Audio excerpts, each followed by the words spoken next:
দর্শক, জাতীয় সংসদ ভবনে জাতীয় ঐকমত্য কমিশনের সাথে সংলাপে বসেছে খেলাফত মজলিস। এ বিষয়ে আরো জানাতে সরাসরি যুক্ত হচ্ছেন সহকর্মী আশরাফুল আলম আকাশ। আকাশ, বৈঠকের বিষয়ে বিস্তারিত জানাবেন। ভিশনের ফুলঝুরি মেগা অফারে ফ্রিজ কিনলেই পাচ্ছেন 16 পিসের আকর্ষণীয় গিফট বক্স একদম ফ্রি। মূলত বিভিন্ন সংস্কার কমিশনগুলো যখন তাদের প্রতিবেদনগুলো জমা দেয় সংস্কারের নির্দিষ্ট বিষয় নিয়ে, তারপরে কিন্তু প্রধান উপদেষ্টার নেতৃত্বে এই ঐকমত্য কমিশনের গঠিত হয়। সেই ঐকমত্য কমিশনের সাথে বলা যায় আগে থেকেই পূর্ণ নির্ধারিত সময় ছিল যে বিভিন্ন রাজনৈতিক দলগুলো যে সংস্কারের মূল বিষয়গুলো উঠে এসেছে সেগুলো নিয়ে সংলাপে বসবে।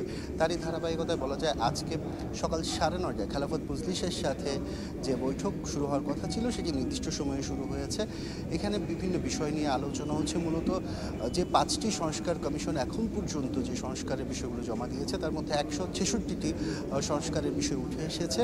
সেই বিষয় নিয়ে মূলত এখানে আলোচনা চলছে। তারা কয়টি সংস্কার প্রস্তাব সেখান থেকে মেনে নিচ্ছে অথবা তাদের কী ধরনের চাহিদা আছে সেই বিষয়গুলো নিয়ে এখানে আলোচনা হচ্ছে।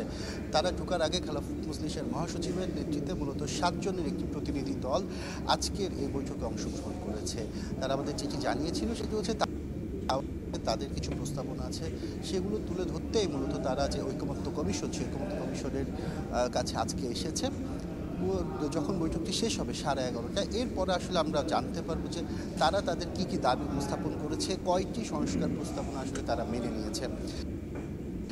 11:30টায় কিন্তু লেবার পার্টির সাথে আবারও দ্বিতীয় বৈঠকটি হওয়ার কথা রয়েছে আজকের দিনে। মূলত এভাবে পর্যায়ক্রমে বিভিন্ন রাজনৈতিক দলের সাথে যে ঐকমত্য কমিশনের সংলাপগুলো সেগুলো চলমান থাকবে। এরপরে আসলে সবার যে মতামত সেই মতামতের উপর ভিত্তিতেই কিন্তু সিদ্ধান্ত নেওয়া হবে পরবর্তীতে কোন ধরনের সংস্কারগুলো আসলে সবাই চাচ্ছে। এ ছিল এখান থেকে সর্বশেষ অবস্থা। ধন্যবাদ আপনাকে। দর্শক, জাতীয় সংসদ ভবনে জাতীয় ঐকমত্য কমিশনের সাথে সংলাপে বসেছে খেলাফত মজলিস। এ বিষয়ে বিস্তারিত জানাচ্ছেন সহকর্মী আশরাফুল আলম আকাশ।